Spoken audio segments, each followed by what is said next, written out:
Voilà, alors, donc vous l'avez compris, vous avez un monoïde.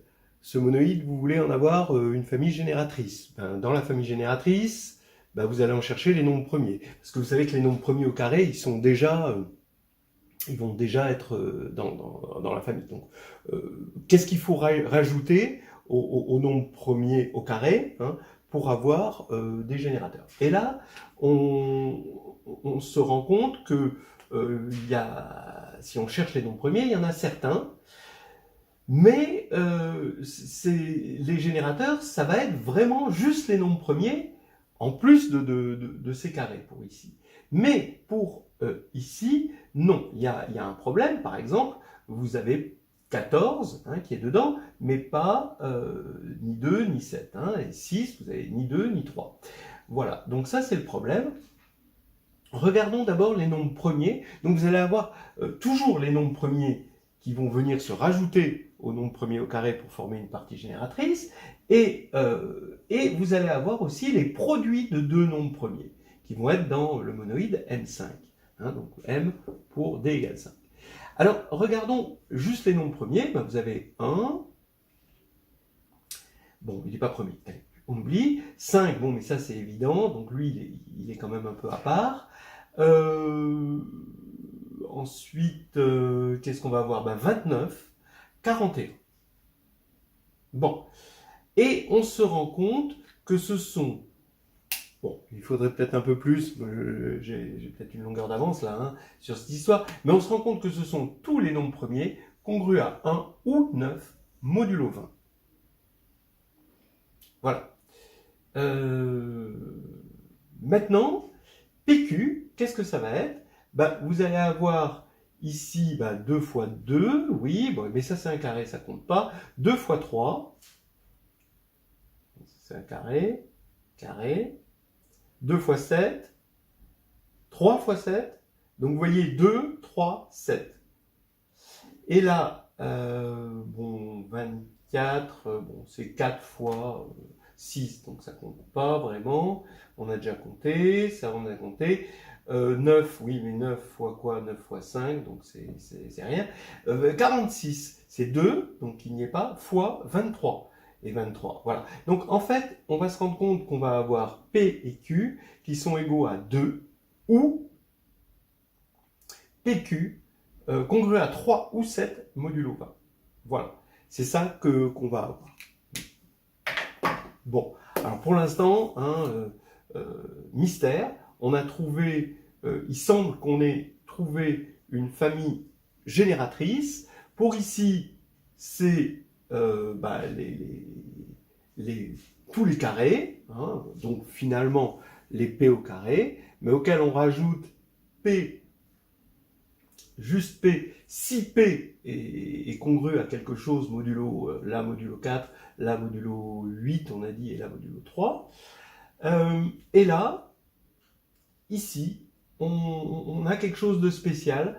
On a toujours les carrés, donc finalement les P carrés, hein, mais on a aussi des P soumis à une certaine congruence modulo 20 et des produits de PQ soumis à une autre congruence modulo 20 qui semble être incompatible avec la première. Voilà. C'est ça qu'on va essayer de clarifier. Alors, j'ai dit que les implications, c'était assez facile à démontrer. On les a constatées, là maintenant, on va les montrer rapidement. Supposons qu'un nombre premier P, alors P ça désignera un nombre premier, supposons qu'un nombre premier P appartient à MD, alors on va voir que P est soit égal à un nombre spécial, un premier spécial, soit alors est congru à toute une série qui va faire appel au théorème de la série arithmétique de Dirichlet. Qui dit en gros qu'il y a une infinité de nombres premiers dans une certaine série arithmétique, à condition que le premier terme et la raison soient premiers entre eux. Alors, on commence par x2 plus y2. Alors, supposons que ce soit égal à p. Hein, alors, donc on veut une application, on regarde modulo 4. Hein, donc l'indication, c'est de regarder modulo 4. Et modulo 4 des carrés, c'est forcément 0 ou 1. D'accord? Ça, vous le vérifiez facilement. Donc, étant donné que, voilà, quoi, projection de z sur 4z est un morphisme, et ben on va regarder ici, on va remplacer juste x par 0 et 1, et regarder ce que ça donne. Ben, ça donne 0, 0, ça fait 0, donc 0 modulo 4, ça veut dire un multiple de 4. Un nombre premier, il ne peut pas être multiple de 4, donc on oublie. Sinon, on a 1 et 0, donc là, ça fait P congru à 1 modulo 4, donc c'est ça qu'on voulait. Ou alors, P est congru à 1 plus 1 modulo 4, c'est-à-dire 2, mais s'il est égal à 2 modulo 4, et comme il est premier, il est forcé être égal à 2, puisqu'il est multiple de 2. Maintenant, on regarde x2 plus 2y2 égale p. Et l'indication de tout à l'heure, c'est de regarder modulo 8. Alors, les carrés modulo 8, ben, on voit facilement que c'est 0, 1 ou 4. Voilà x2.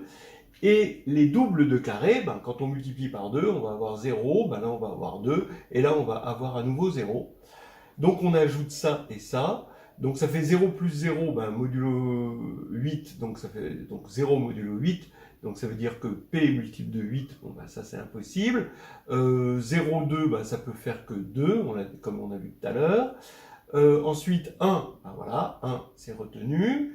Ensuite 3, ben, 3 on retient. Et ensuite 4 et 6, P est congru à 4 modulo 8, c'est pas possible, il serait multiple de 4 et il est premier. P congru à 6 modulo 8, bah pareil, c'est pas possible parce qu'il serait pair et différent de 2, donc ça c'est impossible. Donc finalement, on retient uniquement ces choses-là. Donc c'est bien ce qu'on voulait démontrer, ce qu'on avait constaté. Bon, pareil, vous faites x2 plus 3y2 égale p, c'est encore plus facile, parce que multiplié par 3, donc ça va rien faire, donc on n'a que les carrés.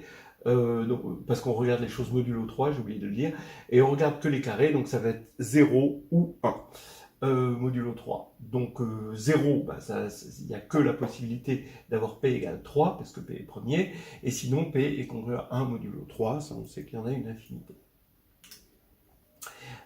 Ensuite, oui, je voulais faire, parce qu'on s'en servira plus tard, x2 plus 5y2 égale P, et ben ça implique P égale 5, où P est congru à 1 ou 9 modulo 20. Alors l'indication c'est Z sur 20Z, donc x2 dans Z sur 20Z, ben, les carrés c'est 0, 1, 4, 9, 16, 16 c'est moins 4, et puis 5, c'est-à-dire 25, puis après ça se reboucle. Et regardons, on multiplie par 5, 5y2, ben on multiplie par 5, ça fait 0, 5, et là ça va faire 0, 5, 0, 5, donc ici on n'a que 0 ou 5.